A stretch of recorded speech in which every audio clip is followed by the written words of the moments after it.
অভিযোগ লোকসভায় কেন্দ্রের বিরুদ্ধে সরব অভিষেক বন্দ্যোপাধ্যায়। বাজেটে একবারও বাংলার উল্লেখ নেই বলে তোপ।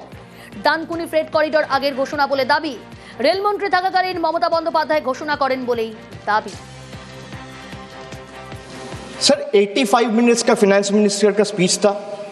Bengal was not even mentioned once. Even the freight corridor from Dankuni, referenced in this very budget, was originally announced by the then railway minister in 2009, which was Mamata Banerjee, who is now the chief minister of West Bengal.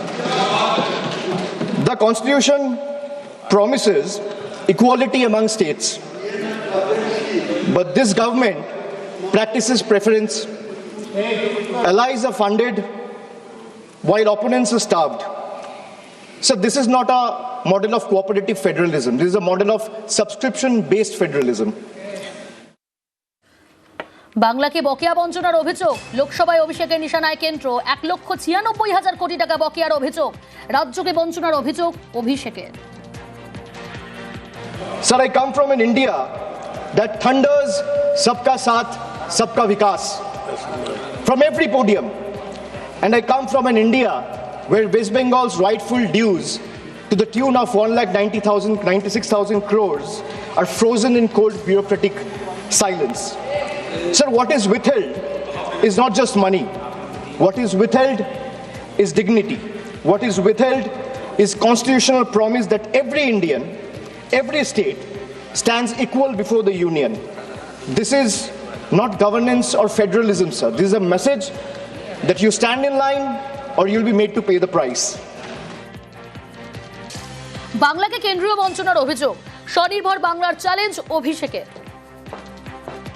3 moments of history: 2016, 2021, and 2024. 3 elections, 3 verdicts, 3 decisive defeats for the BJP in West Bengal.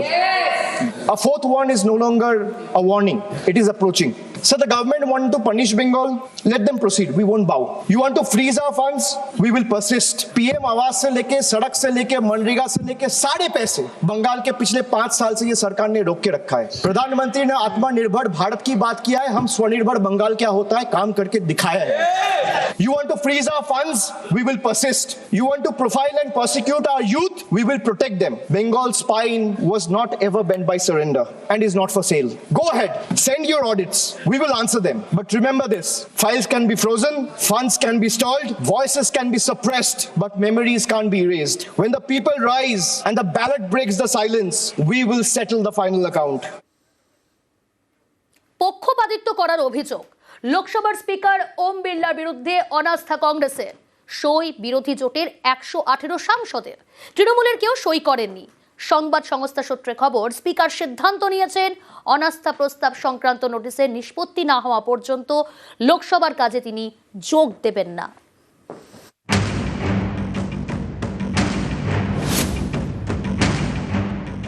স্পিকারের বিরুদ্ধে অনাস্থায় সই করতে বা অনাস্থা প্রস্তাবে সই করতে তৃণমূলের কোনো অসুবিধা নেই। প্রত্যেকটা রাজনৈতিক দল যারা ইন্ডিয়া অ্যালায়েন্সের শরিক তারা সবাই মিলে সই করে স্বাক্ষর করে একটা চিঠি লোকসভার স্পিকার বা অধ্যক্ষের কাছে জমা করুক। 3 দিন সময় দিয়ে যদি কংগ্রেস অনাস্থা প্রস্তাব আনে, তৃণমূলের প্রত্যেকটা এমপি সই করবে। আর যদি 3 দিনের বদলে আজকে আনে, তাহলে আমাদের যে স্ট্যান্ড যে আমরা চিঠি দেবো।